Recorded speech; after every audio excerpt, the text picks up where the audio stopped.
साधु और खजूर। एक दिन की बात है। एक साधु गांव के बाहर वन में स्थित अपनी कुटिया की ओर जा रहा था। रास्ते में बाजार पड़ा। बाजार से गुजरते हुए साधु की दृष्टि एक दुकान में रखी ढेर सारी टोकरियों पर पड़ी। उसमें खजूर रखे हुए थे। खजूर देखकर साधु का मन ललचा गया। उसके मन में खजूर खाने की इच्छा जाग उठी, किंतु उस समय उसके पास पैसे नहीं थे। उसने अपनी इच्छा पर नियंत्रण रखा और कुटिया चला आया।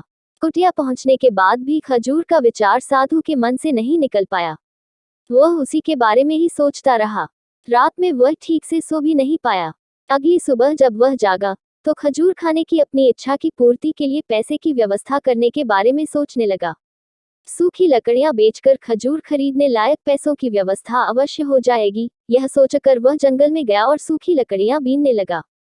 काफी लकड़ियां एकत्रित कर लेने के बाद उसने उसका गट्ठर बनाया और उसे अपने कंधे पर लादकर बाजार की ओर चल पड़ा।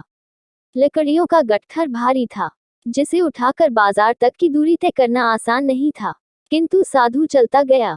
थोड़ी देर में उसके कंधे में दर्द होने लगा, इसलिए विश्राम करने वह एक स्थान पर रुक गया। थोड़ी देर विश्राम कर वह पुनः लकड़ियां उठाकर चलने लगा।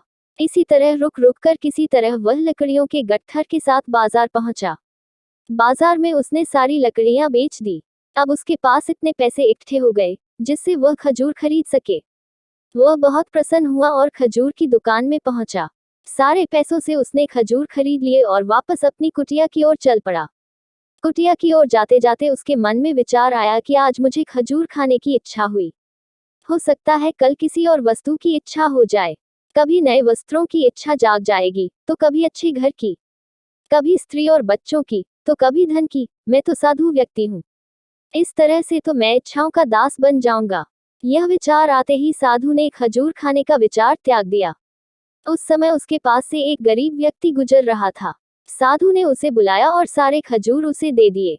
इस तरह उसने स्वयं को इच्छाओं का दास बनने से बचा लिया।